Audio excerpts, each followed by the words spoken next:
Right, ఇప్పుడు breaking news చూస్తున్నాం. హైదరాబాద్ స్థానిక సంస్థల ఎమ్మెల్సీ ఎన్నికకు షెడ్యూల్ విడుదలైంది. మే 1తో ఎమ్మెల్సీ ప్రభాకర్ రావు పదవీ కాలం ముగియనుంది. మార్చి 28న నోటిఫికేషన్ విడుదల కానుంది. అదే రోజు నామినేషన్ ప్రక్రియ ప్రారంభమవుతోంది. నామినేషన్ల దాఖలుకి చివరి తేదీ ఏప్రిల్ 4గా ఖరారు చేశారు. ఏప్రిల్ 7న స్కూటీని చేస్తారు.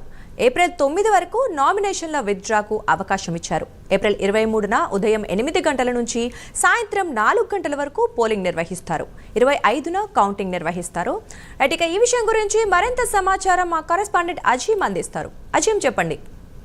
హైదరాబాద్ స్థానిక సంస్థల ఎమ్మెల్సీ ఎన్నికలకు సంబంధించిన షెడ్యూల్ విడుదలైంది. ఏదైతే మే 1వ తారీఖున ఏదైతే ప్రస్తుతం ఎమ్మెల్సీ ఉన్నటువంటి ప్రభాకర్ పదవి కాలం ముగుస్తుంది. ఈ నేపథ్యంలో ఈ షెడ్యూల్ కూడా విడుదలైంది మనం చెప్పుకోవచ్చు. అయితే మార్చి 28న దీనికి సంబంధించిన నోటిఫికేషన్ విడుదలవుతుంది.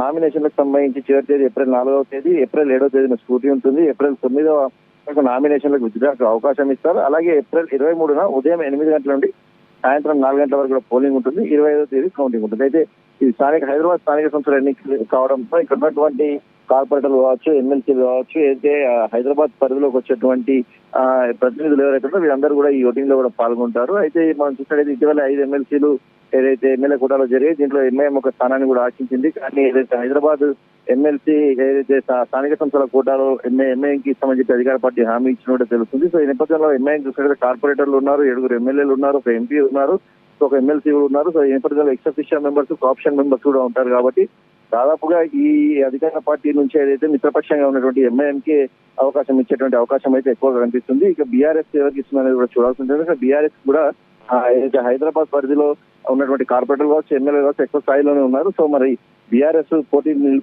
ఈ ఇద్దరి మధ్యలో పోటీ ఉంటుందంటే మనం ఖచ్చితంగా చెప్పుకోవచ్చు. సో కాంగ్రెస్ పార్టీ విషయంపై క్లారిటీ రావాల్సి ఉంటుంది. ఎందుకంటే మాట అయితే ఇచ్చారు, మరి లేదంటే వీరే కాంగ్రెస్ పార్టీకి సంబంధించిన అభ్యర్థిని బరిలో ఉంచుతారా, లేదంటే ఎంఐఎంకి సంబంధించి టికెట్ ఇచ్చి మిత్రపక్షాన్ని కాపాడుకుంటుందా అనేది చూడాల్సి ఉంటుంది. సో ఈ నెల 28 ఏప్రిల్ 20వ తేదీ ఏదైతే దీనికి సంబంధించినటువంటి ఫలితాలు కూడా వెలువడే అవకాశం ఉంటుంది. కాబట్టి సో ఎవరికి ఇస్తారనేది మాత్రం మనకు ఏప్రిల్లో మొదటి వారం, రెండవ వారంలో అటు అధికార పార్టీ, ప్రతిపక్ష పార్టీకి సంబంధించిన సభ్యులకు సంబంధించినటువంటి ప్రకటన అయితే వచ్చే అవకాశం కనిపిస్తుంది. మే 1వ తారీఖు ఎంఎస్ ప్రభాకర్ సంబంధించినటువంటి పదవి కాలం అయితే ముగియనుంది.